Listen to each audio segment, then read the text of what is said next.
demeure creating l'une des wealth. principales priorités These de mon are some of the gouvernement. main priorities for my C'est pourquoi government.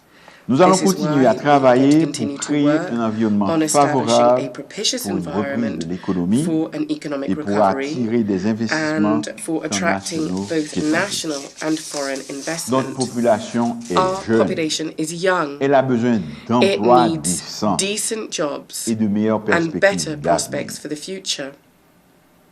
Monsieur le Président, Mr. President, aujourd'hui, today, plus que jamais, more than ever, nous avons besoin d'un we système need multilatéral a plus solide more et plus robust and efficace effective multilateral system afin de permettre aux to États enable member membres de states of the l'organisation organization de développer to des develop stratégies joint conjointes strategies pour relever ces to défis meet majeurs these major dans le challenges. cadre d'une vision This should be holistique part of a d'un holistic monde vision meilleur pour of a tous, better world for en all réaffirmant notre by engagement reaffirming collectif our collective en faveur d'un commitment to a multilatéralisme stronger fort and et toujours constantly honnête. renewed Je ne saurais multilateralism. terminer sans inviter les pays I do not membres wish to conclude without à inviting member considérer states les to aspirations de consider la the République de aspirations of Chine the Republic of Taïwan China, Taiwan, qui veut et qui peut that jouer un want to rôle non and can négligeable play a dans les non-negligible initiatives role de notre in our organisation organization's visant initiatives, à préserver seeking la to paix et la preserve sécurité peace and internationale, international security, à promouvoir and la to promote coopération cooperation et and le développement development entre les nations. between nations.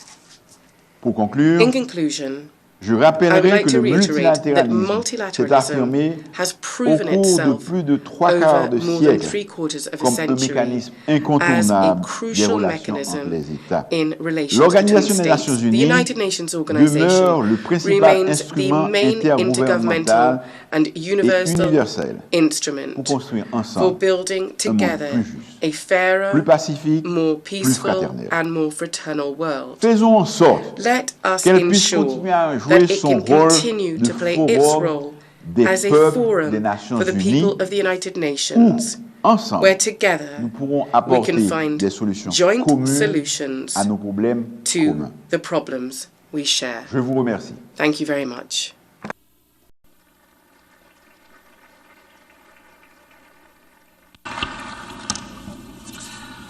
Au nom de l'Assemblée générale, je tiens à remercier le Premier ministre, ministre des Affaires sociales et du Travail de la République d'Haïti pour l'allocution qu'il vient de prononcer. I now give the floor to the distinguished representative of Malaysia to introduce an address by the head of government.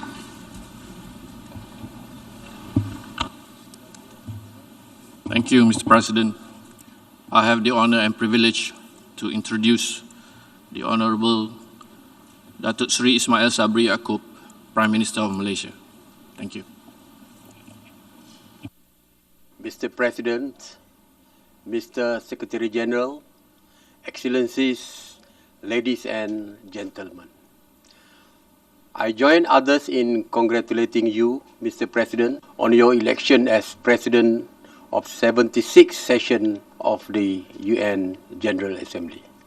I would also like to thank His Excellency Mr. Volkan Bozkir for his dedication and leadership in successfully completing the work of the last session, which was done under difficult circumstances due to the prevailing COVID-19 pandemic. Malaysia welcomes the theme of this year's General Assembly, Building Resilience Through Hope, to recover from COVID-19, rebuild sustainably, respond to the needs of the planet, respect the rights of the people, and revitalize the United Nations. The theme serves as a stark reminder of what needs to be done and the long road we have before us. Mr. President, Malaysia is fully committed in managing, overcoming, and recovering from this deadly pandemic. No one is safe unless everyone is safe. We must fight this battle together. Our common missions in these unprecedented times call us to recognize that humankind is one big extended family. It is in that spirit that we in Malaysia have very consciously referred to ourselves as Keluarga Malaysia. Together, and putting aside our differences, will protect life and livelihoods. We will ensure that Malaysia will not only bounce back, but will thrive as the world emerges from the depth of the pandemic. But, Mr. President, I'm not here to only speak about Malaysia. I'm here to call for us to work together in the spirit of a world family to address the deep-rooted challenges of inequality, political instability, and global governance. Last year, the international community came together with a pledge to fight COVID-19 hand in hand. With our unified commitment, with the aggressive rollout of vaccine, and with the sharing and adoption of best practices, we should have been on our way to recovery. Sadly, the reality today is that we are far from winning the war against this deadly virus. Our relief that vaccines were developed in record time was quickly followed by distress at its discriminatory rollout. While most vaccine-producing nations, as well as those that have the financial means, have achieved some measure of success, the majority of the world's population, mainly from the middle income and least developed countries, remain unvaccinated. Nevertheless, our focus should not just be on vaccines. They are the aspects of health and require our attention. Many health challenges transcend national borders. COVID-19 is just the latest challenge besetting us. Before that, the international community had to deal with other serious outbreaks which had their unique security and socio-economic dimension. With the growing frequency of global health threats, this world family must come together and engage in more effective health diplomacy. We must ensure greater collaboration, not just to end this pandemic, but on an array of other health-related issues. These include expanding the public health capacity of nations, particularly by enhancing their access to relevant technology and knowledge. We truly need to regard public health as a global public good rather than the exclusive domain of individual nations. It is because of this that Malaysia will play a more prominent role and participate more actively in health diplomacy, and our approach will be more interdisciplinary in nature and involve more relevant stakeholders. As for COVID-19, we cannot afford to wait for an even deadlier variant to emerge and claim more life. We need to act now. Mr. President, the path towards achieving the UN 2030 Agenda for Sustainable Development was never easy to begin with. Yet, we have made steady progress. COVID-19 has, however, reversed many hard-won gains. The pandemic has amplified pre-existing inequalities and uncertainties. It has widened the gap between the haves and the have-nots. Varying degrees of shortfalls in governance and social security have driven populations back into poverty. Needless to say, we are further away from achieving the 2030 Agenda now than we were before. Like the rest of the world, Malaysia's economy has not been spared. In 2020, Malaysia's GDP contracted by 5.6%. This marks the worst decline in more than 20 years since the Asian financial crisis. From the beginning of the pandemic, Malaysia took a whole of government and whole of society approach in addressing this unprecedented crisis. We executed a clear strategy with focus on three thrusts. Firstly, we expanded our healthcare delivery system to prevent the spread and tend to the infected. Secondly, we provided strategic fiscal injections to safeguard the economy. And thirdly, we protected the people's livelihood. In doing so, we introduced economic stimulus package worth about 130 billion USD, or 36% of our GDP. We ensured inclusive growth by addressing poverty while providing a social safety net to protect vulnerable groups. These packages also play an important role in assisting enterprises to remain afloat during these difficult times. Almost 2 years into the pandemic, we realize that we need to balance between keeping our people safe while protecting their livelihoods. As such, Malaysia introduced the National Recovery Plan as the nation's exit strategy from the pandemic. This includes speeding up vaccination rates, which stand at more than 500,000 doses daily in recent weeks. It also includes reopening key economic sectors to revive the economy.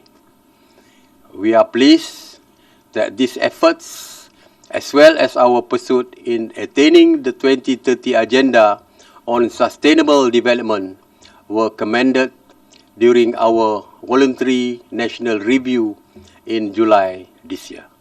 That said, rebuilding lives and economies after the pandemic will not come easy. The challenges are even greater for countries that are more vulnerable to natural disasters. Recovery efforts will certainly be more difficult and thus require more time and resources to take effect. For Malaysia, mainstreaming sustainability is key in ensuring a smooth transition to a greener socio-economic ecosystem. We have set ambitious plans to facilitate the transition to a more sustainable, low-carbon, and climate-resilient future. We have introduced policies, including the concept of circular economy, which will drive mitigation and adaptation initiatives in our cities. We are confident that they will greatly contribute towards making Malaysia's low-carbon nation by 2050. At the same time, developed countries have the responsibility to provide financial resources and technology transfer to the developing world to undertake sustainable initiatives. This is in line with the equity principle of common but differentiated responsibility. Mr. President, the development and deployment of nuclear weapons continues to be a threat to all mankind. Given the global health crisis, we find it disheartening that billions of dollars are being spent to maintain and modernize nuclear weapons rather than on saving life and livelihood. Malaysia supports the total eliminations of nuclear weapons and the assurance that they will never be produced again. This is the only guarantee against the catastrophic consequences arising from their use. Towards this end, Malaysia welcomes the coming into force of the Treaty on the Prohibition of Nuclear Weapons, or TPNW, earlier this year. Malaysia reaffirms its commitment to the Treaty of Non-Proliferation of Nuclear Weapons, NPT, and as chair of Main Committee 1 on Nuclear Disarmament for the 10th NPT Review Conference, we will strive towards bringing state parties together and do our best to steer the deliberations towards a fruitful outcome. Mr. President, Malaysia has always been a firm believer in all efforts and initiatives that promote peaceful coexistence between nations, between different peoples, and between different faiths and cultures. As a multicultural, multiracial, and multi-religious country, Malaysia strongly believes that we have been practicing can also be applied to the entire world. At the same time, we are a strong proponent of multilateralism. Both multilateralism and peaceful coexistence are mutually reinforcing. We need to realize that as we progress further, we should be far more integrated and stronger as a family of nations. Respect and mutual understanding must be the backbone and essence in our interactions and discourse. We believe that diversity can be a powerful source of strength and resilience. Thus, we need to take a deeper look at the many qualities that make up our family of nations. It is no longer enough that we tolerate differences, but we should instead learn to celebrate and treat them with genuine curiosity and meaningful respect. Amid the global uncertainties, it is time for us to work and strengthen our efforts towards living together in peace and harmony. As such, Malaysia will continue to do what it can in promoting peace and preventing conflict in the conduct of its foreign policy. With this approach, Malaysia will continue to uphold its fundamental principles of defending the nation's sovereignty and interests, maintaining good relations, including promoting tolerance, mutual respect, and understanding among all peoples and actors of all nations. As a member state of ASEAN, Malaysia is committed in preserving ASEAN region as a zone of peace, freedom and neutrality, ZOFAN.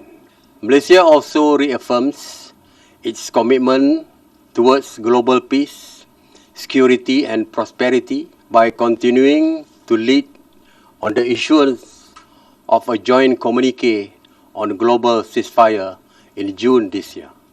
We strongly believe that the UN membership must speak with one voice on the need for an immediate cessation of hostilities in all corners of the world. This would allow governments and all stakeholders to focus their attention on combating humankind's deadliest enemy. Nevertheless, Mr. President, it is unfortunate that we are far from realizing this global ceasefire. Many places are still experiencing instability. The situation in Myanmar remains of grave concern. Malaysia cannot emphasize enough the importance of respecting the will and interests of the people of Myanmar. This is a need for a peaceful solution to be found, especially with a multitude of challenges besetting the country. Malaysia is particularly worried about the humanitarian situations, now further aggravated by Myanmar's healthcare system, which is stretched thin. It is absolutely essential for aid to reach those in need. Equally troubling is the refugee crisis that has engulfed Myanmar since the mass exodus of Rohingya in 2017. Malaysia currently hosts more than 150,000 refugees from Myanmar, comprising 86% of the refugee population in the country. More than 66% of those are from the Rohingya ethnic minority, and this is just a conservative estimate. ASEAN member states have taken steps to engage key parties of this conflict to extend assistance where possible. Malaysia fully supports the work of the ASEAN Chair's Special Envoy on Myanmar. However, we remain concerned that the authorities have yet to allow ASEAN Special Envoy to visit the country. We urge the authorities to accept the visit and assist the Special Envoy in his duties, as well as expedite the implementation of the 5-point consensus. Mr. President, on the occupied Palestinian territory, OPT, Malaysia is appalled by the deaths of many Palestinian civilians, including women and children, following the brutal attacks by Israel in May this year. We strongly condemn repeated violations and aggressions by Israeli forces and settlers against Palestinian worshippers in Al-Aqsa Mosque. The targeted aggression against worshippers is indeed contemptuous to all Muslims or for any peace-loving religion. In fact, let us be truly frank about what is happening in the OPT. The systematic oppression of Palestinians over many years through discriminatory policies, denial of basic civil rights, imposition of harsh conditions, large-scale land confiscation, and inhumane acts committed against them is tantamount to the crime of apartheid. Yes, Mr. President, apartheid still exists in this world, and most of us are just turning a blind eye to this.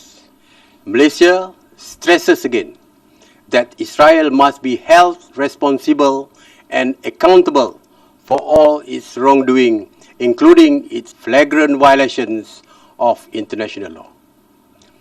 We welcome the establishment of an international commission of inquiry by the Human Rights Council to investigate violations of international human rights law during the 11th day crisis. Malaysia continues to call for the deployment of a temporary international presence in the city of Al-Quds to monitor the cessation of hostilities in the OPT. The international community must spare no effort to ensure the safety, protection, dignity, and well-being of the Palestinian civilian population. While generations have had to endure this oppression, it is time that we pay attention to the voices and roles of the younger generation of Palestinians. It is time to give them a better future. They have been suffering in dreadful living conditions under illegal Israeli occupation for so many years, and we cannot allow this to continue indefinitely. Malaysia has and will continue to lend its unwavering support and solidarity to the Palestinians.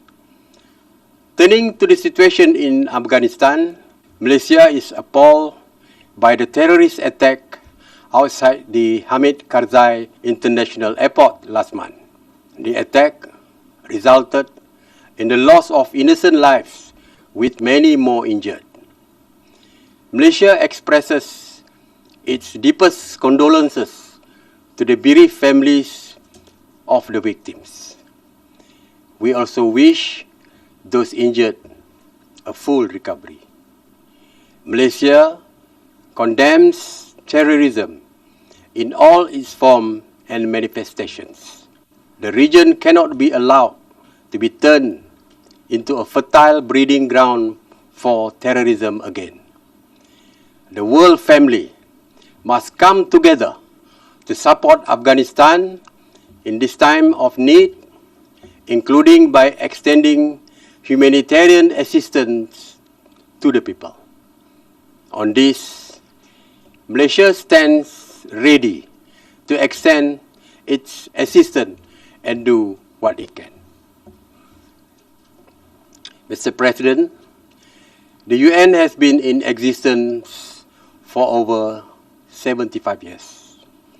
In that time, the world has changed significantly. As such, the UN must keep pace with a rapidly changing world as it continues to face a crisis of expectations. Reform is necessary to strengthen the UN's effectiveness as a multilateral organization, to bring more transparency to it and to enhance its credibility. On this, we must work together to reform the organizations, and we hope member states will demonstrate openness, flexibility, and political will in the interest of international peace, security, and prosperity. Mr. President, during its inception, we looked to the United Nations to save humanity from the scourge of war. Today, we place our resolve in the UN and its member state to save humanity from the scourge of the global pandemic. The pandemic has shown that we need to improve our resolve to strengthen international cooperation and multilateralism and consider ourselves as a family of nations. At the same time, the world family must be made a more peaceful, prosperous, sustainable, and equitable one. We must close ranks and enhance our unity and cohesion. We must live in peaceful coexistence. Only then we will have a chance to succeed. Thank you.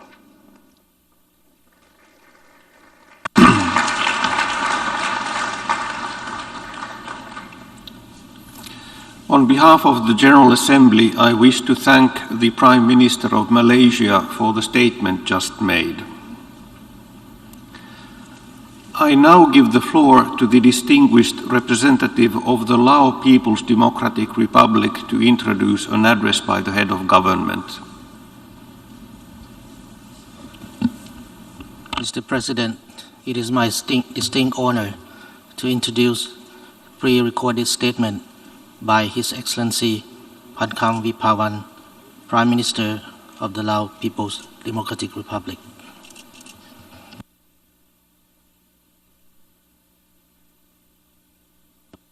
Mr. President, at the outset, on behalf of the delegation of the Lao PDR, I would like to congratulate you, His Excellency Mr. Abdullah Shahid, on your election as President of the 76th session of the United Nations General Assembly. I am confident that with your extensive diplomatic experience, you will be able to lead the deliberation to a great success. Taking this opportunity, I would also like to commend His Excellency Mr. Wolfgang Bosquier for his successful presidency of the 75th session of the UNGA. Mr. President, it has been almost 2 years now that we have learned about and lived with the COVID-19 pandemic, which has claimed more than 4.5 million lives around the world and posed unprecedented pressure on our healthcare system. disrupted the global economic chain, made more people poor, hindered physical interaction between people, and created disorder and mutual mistrust. Although this kind of situation had occurred before in human history, but what we are encountering now is considered the most severe crisis and remains unpredictable for how long we will eventually overcome it. Nonetheless, the last 2 years have given us many lessons learned. The key lesson we have drawn from is to uphold a genuine cooperation among all in local and international community. This unity, prejudice, and mutual antagonism will not only make us succumb to COVID-19, but it could further bring about catastrophe for humanity. Lessons from the pandemic have taught us that where there is unity, mutual cooperation, and support, there the success on containing COVID-19 prevails. Mr. President, I am delighted to observe that during the span of COVID-19 pandemic, the international community has attached great attention and has been determined to combat and contain COVID-19 pandemic. This issue has become an international agenda at all fora, be it at bilateral or multilateral levels, where preventive measures and solutions are discussed and agreed upon. This has given us encouragement and impetus to triumph over the COVID-19 pandemic in the near future. The global commitment toward enhanced cooperation has clearly been translated into practical actions, such as information and lessons learned sharing, and execution of various preventive measures, including provision of medical supports, vaccines, and medicines, as well as adoption of mitigation measures to address the social and economic impacts from the outbreak of COVID-19. I would like to take this opportunity on behalf of the government as well as the people of the Lao PDR to express my sincere gratitude and appreciation to the international community, the friendly countries, including international organizations, for rendering assistance to the Lao PDR in various areas, which enable our country to contain the outbreak at a manageable level.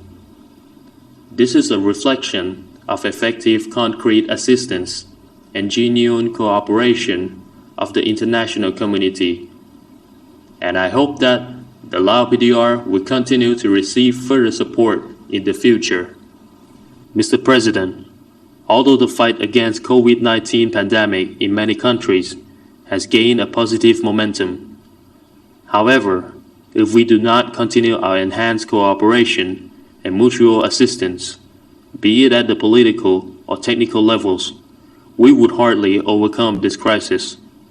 Against this backdrop, I would like to urge the international community, particularly the countries with advanced medical science, and all scientists worldwide to make concerted efforts in combating COVID-19, especially in research and development of vaccines, medicines, including cooperation on COVID-19 origin tracing.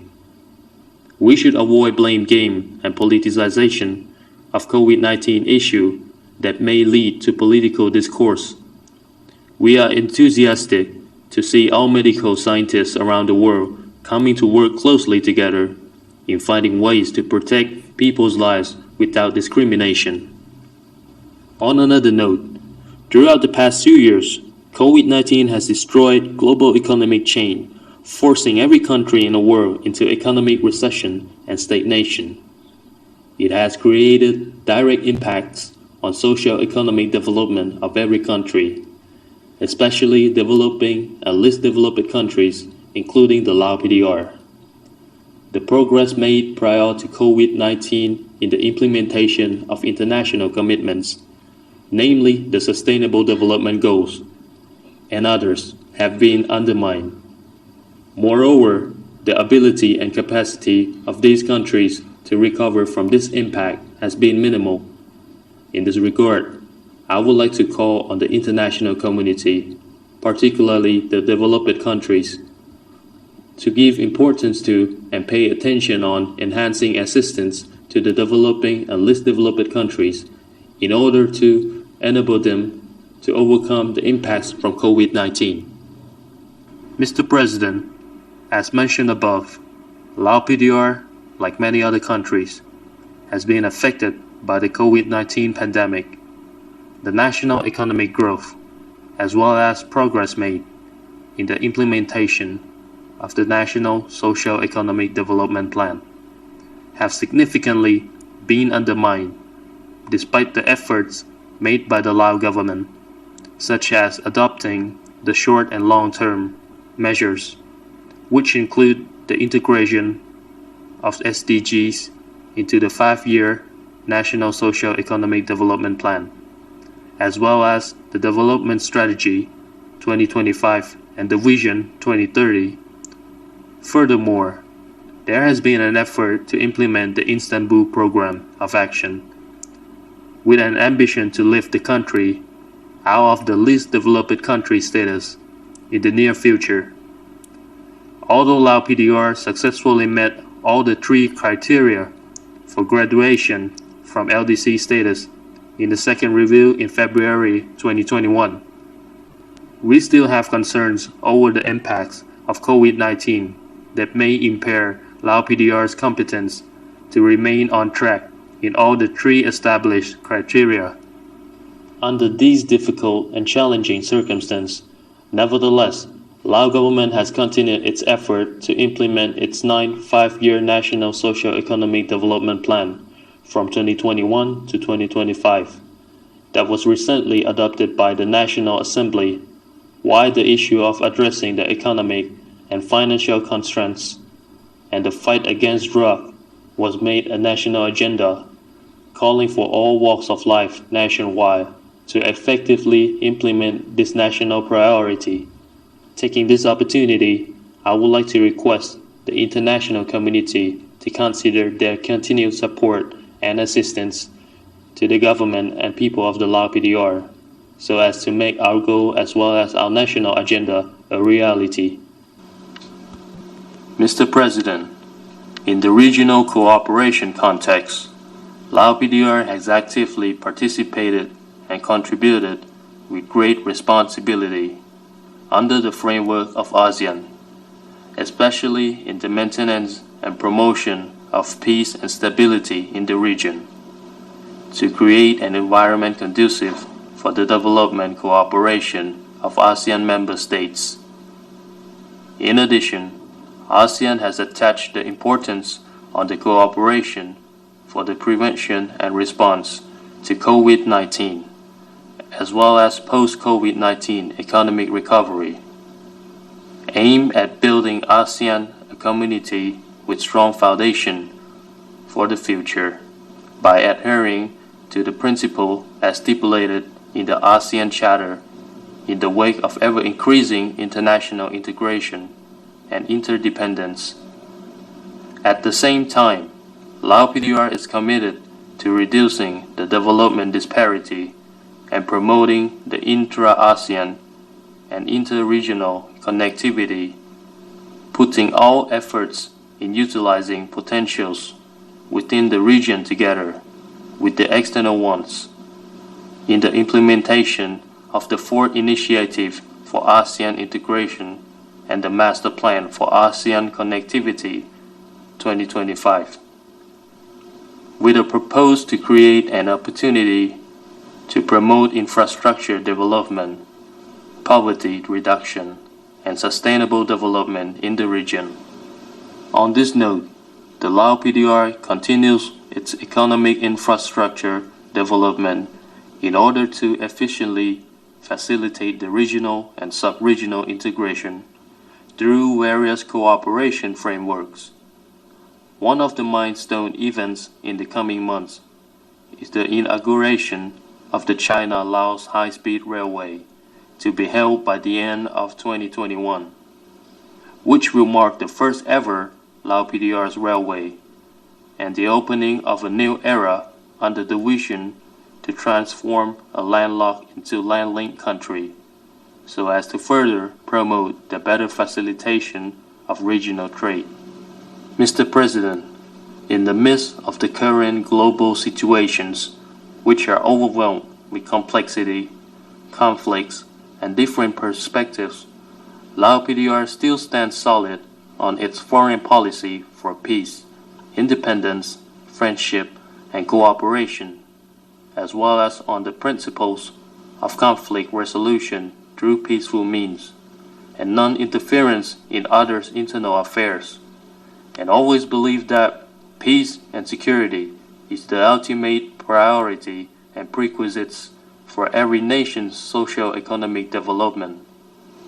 Therefore, negotiations by peaceful means and dialogue with sincerity are pivotal in ensuring peace and cooperation. Isolation, confrontation, and unilateral sanctions imposed on one country bring no benefit for any parties involved and the international community at large. In our continued support, along with the world community, we urge the lifting economic embargo on the Republic of Cuba, aimed at enabling the country to contain the outbreak of COVID-19 and sustain self-development, to be able to carry out economic, trade, and investment cooperation with other countries without any restriction in order to bring about tangible benefits for the people in this country and in the region. The prolonged Israeli and Palestinian conflict over many decades has resulted in great loss of lives and properties for the Palestinians and Israeli, of which it should have been solved by peaceful means. The Lao PDR once again calls for the relevant parties to resume dialogues and mutual trust building for solving the issue, aimed at accomplishing the establishment of two sovereign states of Palestine and Israel, peacefully coexisting under the relevant UN resolution.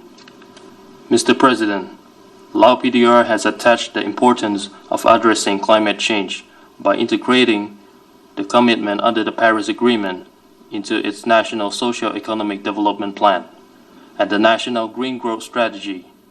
From 2000 to 2020, the greenhouse gas emission by Lao PDR has been lowered by 34% in comparison with the baseline emission. Furthermore, the government has presented a nationally determined contribution on climate change to the United Nations, in which it targets to reduce 60% of the greenhouse gas emission by 2030. This is another remarkable step of the Lao PDR in contribution to tackling climate change issue and upholding its commitment under the Paris Agreement. In this regard, Lao PDR sincerely urged all countries around the world to reinforce their efforts to realize the Paris Agreement commitment in order to prevent and minimize the occurrence of severe natural disasters and devastating impacts on our planet. Mr. President, I have a firm confidence that the upholding of multilateralism, conflict resolution through peaceful means, and development cooperation under the UN Charter remain true and relevant mechanisms for us to address and battle against the global crisis we are facing, aimed at meeting humanity's common aspiration for a future that all people live in peace and prosperity. The Lao PDR will continue to actively contribute to promoting the cooperation under the United Nations auspices. In this spirit, I would like to reiterate our candidature for membership of the ECOSOC for the term 2023 to 2025. This has clearly demonstrated our utmost determination and readiness to make full and active contribution in the noble task of United Nations. We, therefore, look forward to the support of our candidature from all the UN member states and hope for the opportunity to actively contribute to the work of the Council. Thank you.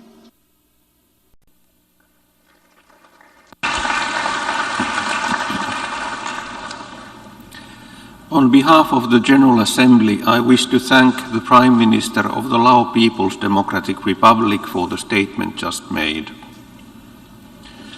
I now give the floor to the distinguished representative of the Sudan to introduce an address by the head of government.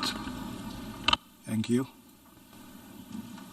Mr. President, Excellencies, ladies and gentlemen, I have the distinct honor to introduce to you a pre-recorded statement of His Excellency Dr. Abdullah Adam Hamdouk, the Prime Minister of the Republic of the Sudan. Thank you. بسم الله الرحمن الرحيم. السيد الرئيس، السيدات والسادة أصحاب الجلالة والفخامة، رؤساء الدول والحكومات، السيد الأمين العام، السيدات والسادة، السلام عليكم ورحمة الله تعالى وبركاته.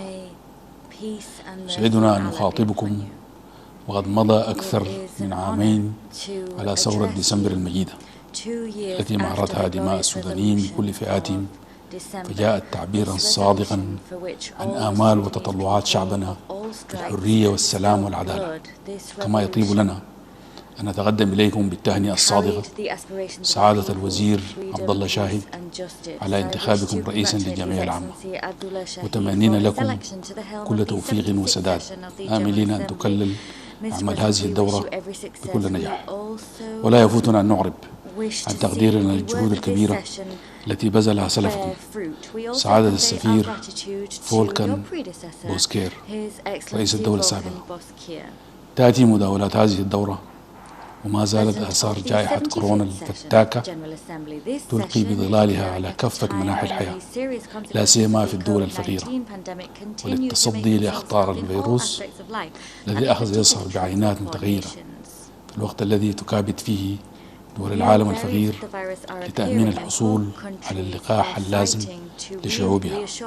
إن السبيل الوحيد لتحقيق شعار No one is safe until everyone is safe هو سبيل التعاون الدولي وتحكيم آليات العمل متعددة الأطراف، بدءا من توفير اللقاح للدول النامية وانتهاء بإعادة بناء ما خربته الجائحة على أسس تراعى فيها تنفيذ الأطر الاقتصادية الدولية القائمة، وعلى رأسها أجندات التنمية المستدامة بطرائق خلاقة تعتمد على الاستدامة وسلامة البيئة. ومن هذا المنطلق فإننا ندعم شعار هذه الدورة وموضوعها الأساسي والذي غطت عناصره الخمس انشغالات الدول الأعضاء في هذه المنظمة بشكل وافي، كما تغطي كذلك الركائز الثلاث لمنظمتنا الدولية: حفظ الأمن، تحقيق التنمية، وصيانة حقوق الإنسان. وفي سياق مكافحة الجائحة فإننا نجدد دعمنا وتقديرنا لمنظمة الصحة العالمية ونشيد بدورها الفعال الذي طلعت به خلال تفشي هذه الجائحة منذ بدايتها، والدعم الفني الذي ظلت تقدمه للدول المتأثرة. كما نتقدم بالشكر كل الدول والمنظمات التي قدمت لنا ولسوانا من دول العالم الثالث الدعم والسند في المجال الصحي. سيد الرئيس، تواصل حكومتنا الانتقالية تنفيذ سياساتها الرامية إلى تحقيق التحول الديمقراطي وسيادة حكم القانون وتعزيز أوضاع حقوق الإنسان، بجانب العمل على معالجة التشوهات الهيكلية الموروثة في بنية الاقتصاد السوداني.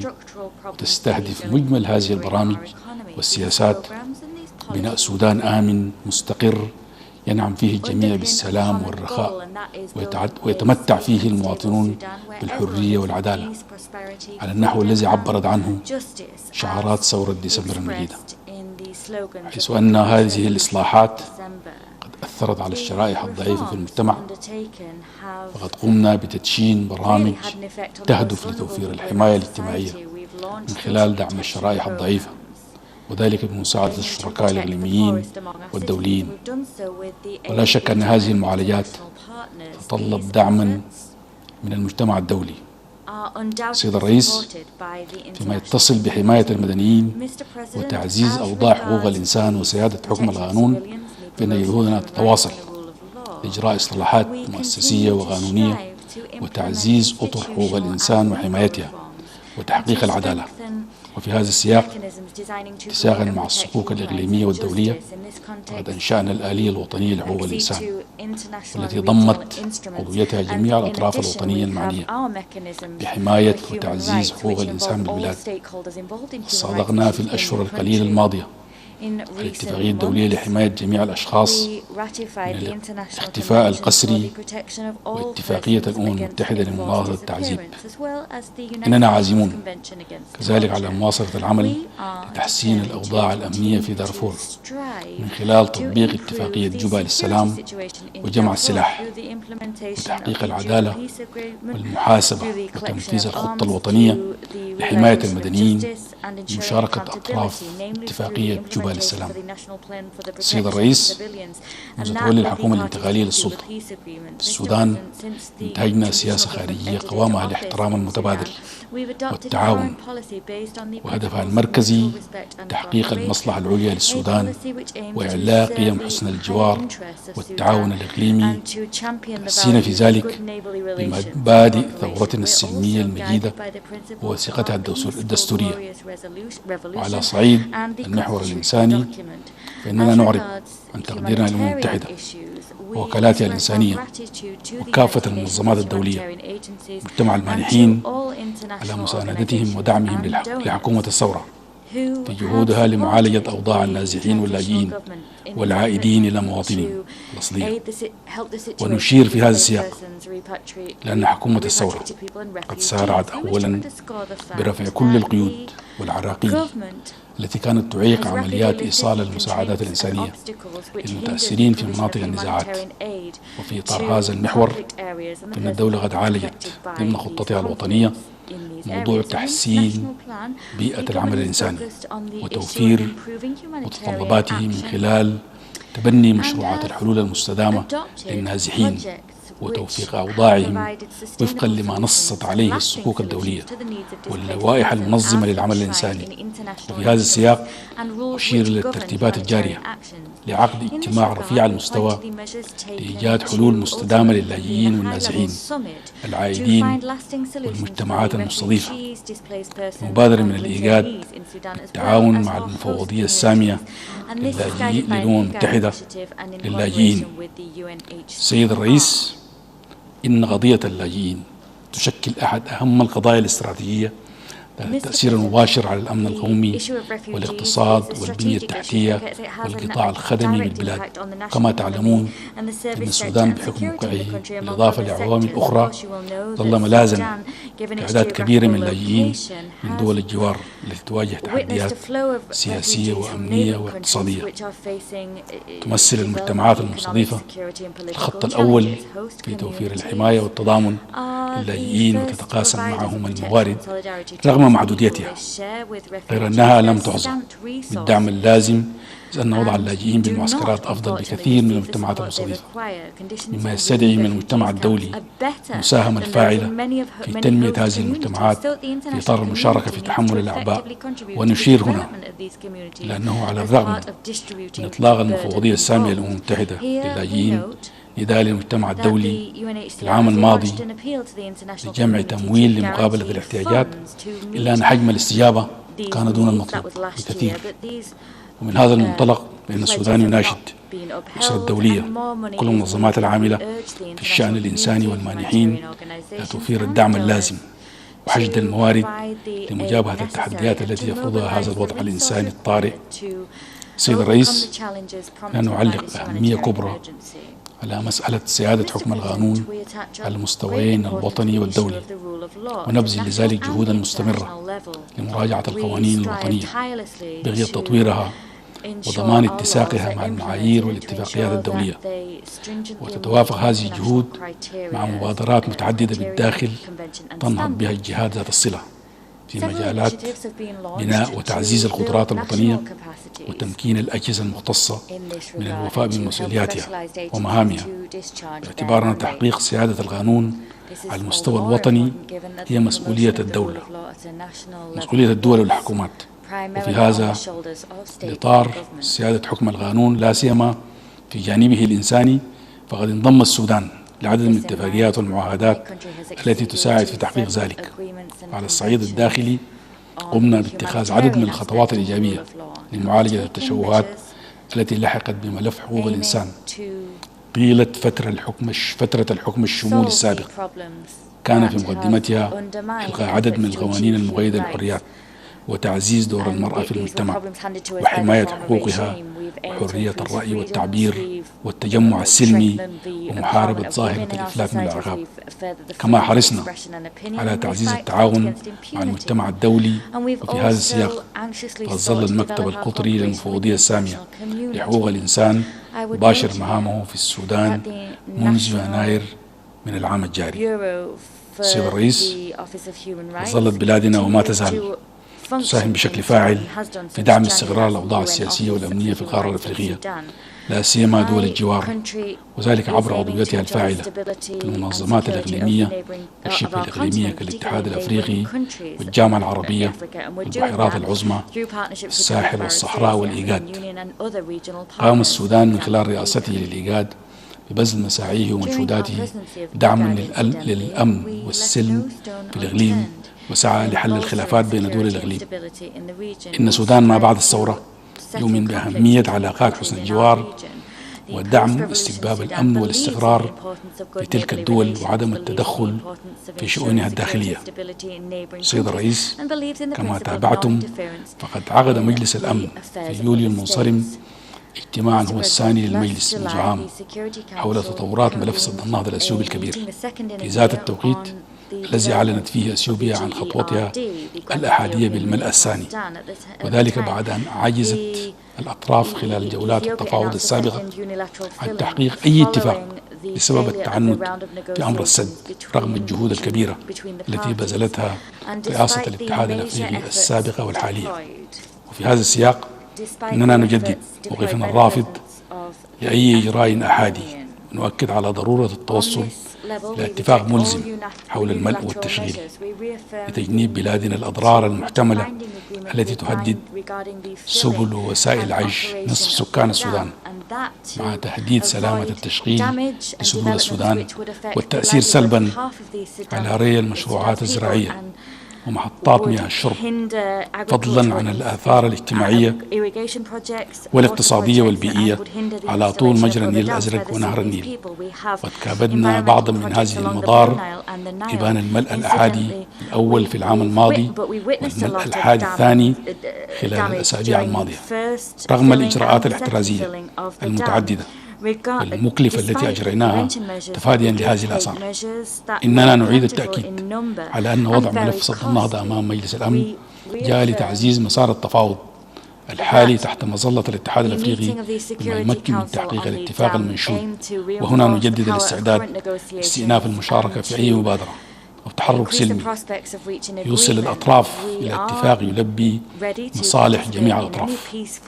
سيد الرئيس، إن السودان برغم توديعه بدماء شهدائه لعقود من البطش والقمع والظلم، ورغم الإنجازات التي تحققت خلال هذه الفترة الوجيزة بعد ثورته المجيدة، إلا أن عملية الانتقال ما زالت تواجه عددا من التحديات الجسام التي تستوجب استمرار دعم المجتمع الدولي والأصدقاء لاستكمال خطط الحكومة الرامية لإصلاح الأوضاع الاقتصادية تمر بها البلاد، في مقدمة ذلك إعفاء ديون السودان كافة والحصول على قروض ميسرة، إلى جانب إيفاء الشركاء بتعهداتهم المعلنة خلال مؤتمر شركاء السودان ببرلين في العام الماضي ومؤتمر باريس لدعم السودان خلال هذا العام، وقبل ذلك إسقاط ما تبقى من قيود إجرائية بعد أن اكتمل رفع اسم السودان من قائمة الدول الراعية للإرهاب، حتى تتمكن بلادنا من إكمال عودتها إلى الأسرة الدولية بعد انقطاع قسري استمر ل3 عقود. وفي هذا السياق توجه بأجزل الشكر للسيد الرئيس إيمانويل ماكرون ولفرنسا لتنظيمهم وتبنيهم لمؤتمر باريس، كما توجه بالشكر لكل الدول التي أعلنت إسقاط ديونها عن السودان، وللدول والمنظمات التي دعمت برامج الحماية الاجتماعية امتصاصا للآثار الجانبية لعملية الإصلاح الهيكلي على الشرائح الضعيفة في مجتمعنا. سيد الرئيس، اسمحوا لي أن أتقدم بالشكر الجزيل لمنظمة الأمم المتحدة والاتحاد الأفريقي ولبعثة الأمم المتحدة والاتحاد الأفريقي المختلطة بدارفور يوناميد بمناسبة انتهاء مهمتهم في دارفور، مع كثير من الدروس المستفادة والقيمة. خروجهم من السودان بعد اكتمال عمليات تسليم مغار البعثة لحكومة السودان والدخول في مرحلة تصفية البعثة النهائية. كما يسعدني أن أحيطكم علما بتوقيع حكومة السودان وبعثة الأمم المتحدة المتكاملة لدعم الانتقال في السودان يونيتامس على اتفاقية وضع البعثة. وأود أن أؤكد على التزام حكومة السودان بتقديم التسهيلات والتعاون اللازمين معها لدعم أهدافها. كما أود أن أشيد بالروح الإيجابية التي تتعامل بها بعثة يونيتامس، وأدعوها لبذل المزيد من الجهد لتنفيذ تفويضها في مساعدة حكومة السودان لتحقيق عملية الانتقال الديمقراطي وفق مرجعيات ومحاور القرار رقم 2425 المنشئ لولايتها. وبالرغم من أن الحكومة الانتقالية تخطط إلى حد كبير تحديات تحقيق السلام، إلا أن تحديات ما بعد السلام تظل أكبر، وعليه نأمل أن يلعب المجتمع الدولي ومنظمات الأمم المتحدة وبعثة يونيتامس دورا فاعلا في عملية بناء السلام وعودة النازحين وتوفير الموارد المالية والفنية لعمليات الدمج والتسريح وغيرها من العمليات المرتبطة بتسريع تنفيذ بنود الترتيبات الأمنية كما جاءت في اتفاق سلام جوبا. سيد الرئيس، ختام أرجو التأكيد على أن مسيرتنا ماضية استكمال مشروعات البناء، إصلاحا لمؤسساتنا ونظمنا الداخلية، وتعزيزا لعلاقاتنا الخارجية حتى تكتمل عودة السودان عضوا فاعلا في محيطه الإقليمي والدولي، مشاركا في صناعة المستقبل الذي نريد، ومساهما في تعزيز دور الأمم المتحدة وصولا إلى تعضيد التعاون والعمل الجماعي كمنهج ناجع لمواجهة التحديات التي تهدد شعوبنا. شكرا سيد الرئيس.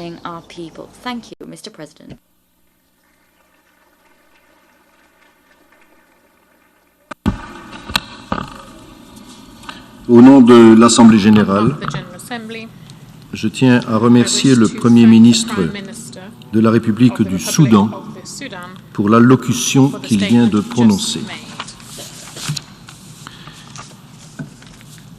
Et je donne maintenant la parole, Excellences, Mesdames et Messieurs, au représentant du Cambodge pour qu'il introduise l'allocution du chef du gouvernement.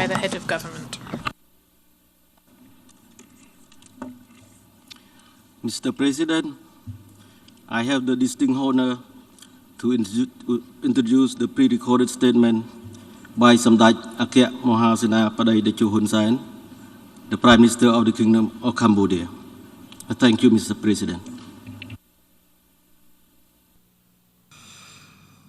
Adam Pathian Mahasanabat Angka President of the United Nations General Assembly, Excellency Secretary General of the United Nations Organization, Excellencies, Madam, Ladies and Gentlemen.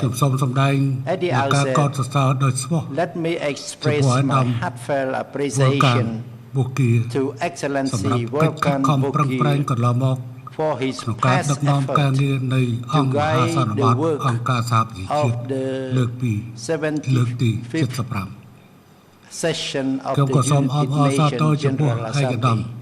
I wish to congratulate as well Excellency Abdullah Shahid for his election as the President of the 76th United Nations General Assembly session.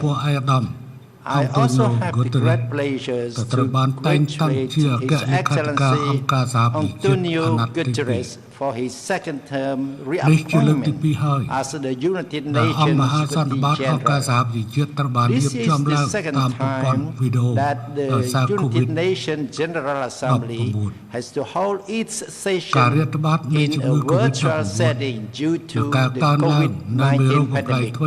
COVID-19 and the surge of its variant are the biggest challenge and the most disruptive event in modern history. Overcoming the COVID-19 pandemic and efforts to restore growth, economic growth, have been the top priority for all countries. Cambodia has joined international efforts to roll out a widespread vaccination campaign. Our national campaign was launched on the 10th February 2021, and we have made steady progress, including the vaccination of foreign nationals, children, and youth between 6 to 18 years of age. At this rate, we expect to vaccinate around 80%. It's around 13 million people of the total population of around 60 million by no later than November of this year. With good vaccination progress, in combination with strong containment and treatment measures, Cambodia looks ahead to a gradual reopening of a sustainable and inclusive social and economic activity. We take these opportunities to express our sincere thanks to all our bilateral and multilateral friends for the generous support extended to Cambodia in our fight against COVID-19.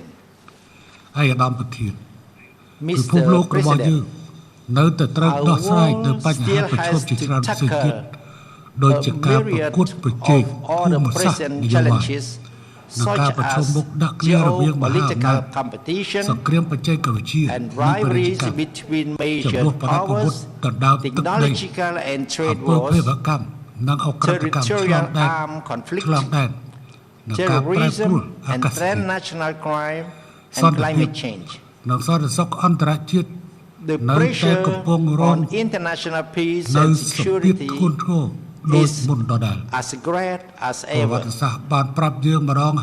History has told us time and again that interference and wars military option to impose different systems of governance are not the solutions. Far from it, they have only led to many more deaths, human suffering and misery, social and economic strife. Cambodia is the real-life example and has experienced the worst tragedies, and sadly, we are now witnessing the repetition of the same policies. If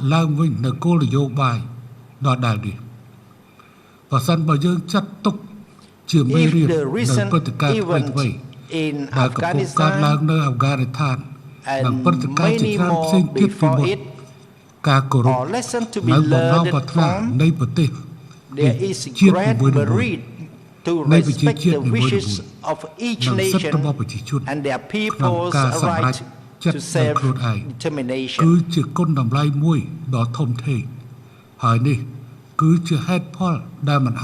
That is why there is now a compelling reason to strengthen multilateralism and rule-based international cooperation. Countries, large or small, differ in their history, culture, tradition,